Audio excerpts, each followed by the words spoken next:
Si nous parlons de la force de notre foi, ça veut dire que notre foi doit dégager une certaine force. Je voudrais donc appuyer cela par des écritures. Je vous invite à lire avec moi quelques portions d'écriture. D'abord, dans le livre d'Ecclésiaste au chapitre 2, au verset 25 à 26. Ensuite, Ecclésiaste chapitre 9, à partir du verset 1 jusqu'au verset 11. Et nous allons terminer avec le livre de Genèse. Je vous invite à ouvrir avec moi vos Bibles dans Ecclésiaste chapitre 2, verset 25 à 26. La Bible dit, oui, en effet, qui en effet peut manger et jouir si ce n'est moi. Le verset 26 nous dit, car il donne à l'homme qui lui est agréable la sagesse, la science et la joie. Mais il donne aux pécheurs le soin de recueillir et d'amasser afin de donner à celui qui est agréable à Dieu. C'est encore là une vanité et la poursuite du vent. J'insiste à dessein, l'homme qui lui est agréable. À celui-là, Dieu donne la sagesse, la science et la joie. Ce qui est aussi important, c'est que ce livre qui est un livre de sagesse, en termes tout à fait propres, un livre sapientiel, au cours dans le livre où il est choisi de parler de la sagesse, mais on trouve ici une place importante à la joie. Que quelqu'un dise la joie. Je voudrais juste en passant dire un ministère, une église ou un groupe de personnes où la joie n'est pas présente, vous êtes obligé de revoir et de refaire pratiquement ce que vous avez commencé comme marche. La joie est un signe qui est évident également dans la Bible. C'est important. Quand on rend ministère et vous n'êtes plus joyeux, vous ne pouvez pas communiquer la passion aux autres quand la joie a disparu. Donc c'est très important, au milieu de la sagesse et de la science, Dieu a placé la joie. Et c'est pour cette raison que je suis là. Il n'y a pas de foi sans la joie. Là où il y a la foi, il y a manifestation de la joie. Deuxièmement, Ecclésiaste chapitre 9, à partir du verset 1 jusqu'au verset 11. La Bible dit, oui, j'ai appliqué mon cœur à tout cela, j'ai fait tout cela, l'objet de mon examen, et j'ai vu que les justes et les sages et leurs travaux sont dans la main de Dieu. Et l'amour aussi bien que la haine, les hommes ne savent rien. Tout est devant eux. Ça, c'est le plus grave. Que la Bible nous dise que les hommes ne savent rien, tandis que tout est devant eux. Il est important de savoir que lorsque vous faites une petite étude biblique, vous allez vous rendre compte qu'il y a plusieurs foi. Il y a la foi commune. La foi commune, c'est l'ensemble des vérités doctrinales auxquelles nous croyons. C'est cette foi qui sauve. Vous avez aussi la foi comme don de Dieu qui consiste à nous permettre d'accepter l'évangile au moment de la grâce pour que nous soyons sauvés. Vous avez aussi la foi qui vient de ce que l'on entend, et si ce que l'on entend vient de la parole de Dieu. Ça aussi, c'est la foi. Mais vous avez aussi une autre foi qui a été transmise une fois pour toutes. Ça veut dire que la foi qui est capable d'être transmise, qui est un héritage. Mais vous avez une autre foi que Jésus appelle ta foi. Que quelqu'un dise ta foi. Alléluia. Dans cette foi commune, nous avons besoin de croire aux mêmes vérités. Ça veut dire que si nous sommes un ministère, nous devrons avoir les mêmes fondements. Si nous croyons à la dîme, nous devons tous croire à la dîme parce que ça fait partie des vérités auxquelles nous croyons. Ça veut dire que si vous croyez à la dîme et je ne crois pas à la dîme, nous sommes spirituellement divisés. Donc il est important de célébrer également la foi commune. Mais ce soir, je voudrais parler d'une foi qui est une foi appelée ta foi, qui est donc la force. La foi dont il est question et qui symbolise ici la force que le révérend invite de tout son vœu que nous puissions manifester pour bâtir afin de manifester les œuvres, s'appelle donc ta foi. Que quelqu'un dise ma foi. C'est pour cette raison, la Bible nous dit que Dieu donne à celui qui est agréable. Vous devrez savoir que à celui qui est agréable, c'est l'une des définitions de la foi.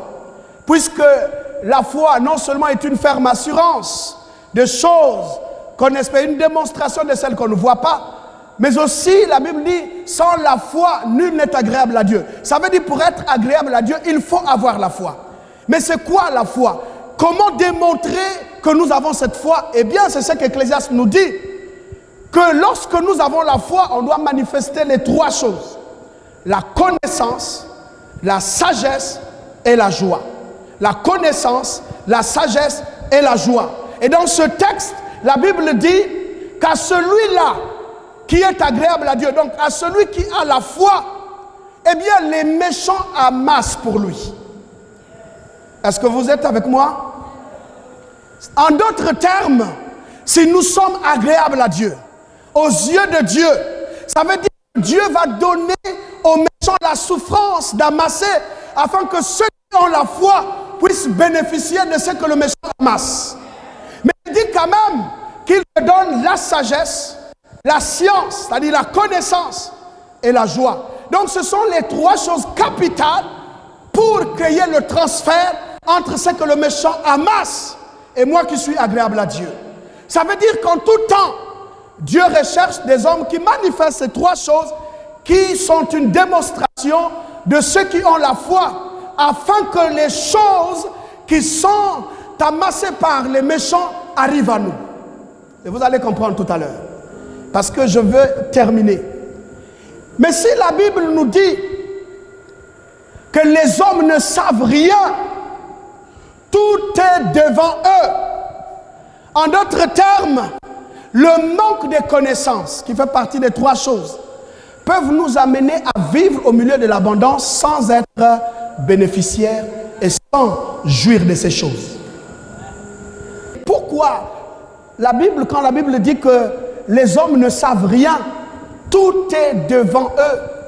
Comment tout peut être devant moi et je n'en suis pas bénéficiaire? Comment c'est possible d'être dans un pays d'opportunité sans jouir de l'opportunité? Nous parlons de la foi et je reste focus sur cela. Ça veut dire qu'il y a quelque chose qui manque, une définition de la foi qui est devenue en fait très littérale. Si vous faites une petite étude, je suis dogmaticien de formation, je peux m'amuser à dire la foi dans une définition profonde, c'est l'anticipation. Vous savez, l'un des problèmes qui peut faire en sorte que nous ne puissions pas obtenir des choses, c'est le manque d'anticipation. L'anticipation veut simplement dire agir avant le moment prévu. Pourquoi devrons-nous agir avant le moment prévu? Parce que le monde est en pleine mutation. Pendant que nous sommes assis, il y a des gens qui sont quelque part, qui planifient pour nous, qui ont déjà planifié pour nous jusqu'en 2025. Ça veut dire que si nous n'avons... La foi, ce n'est pas la récitation. Même quand vous dites la foi vient de ce que l'on entend. Mais depuis combien d'années vous êtes ici à Bethany et vous entendez le révérend parler, vous n'avez pas de foi? Ça veut dire qu'il faut un peu de réflexion. Si la foi venait de ce que l'on entendait, tous les messages qui nous parlent de la puissance de Dieu, de l'onction du Saint-Esprit, tous devraient le manifester.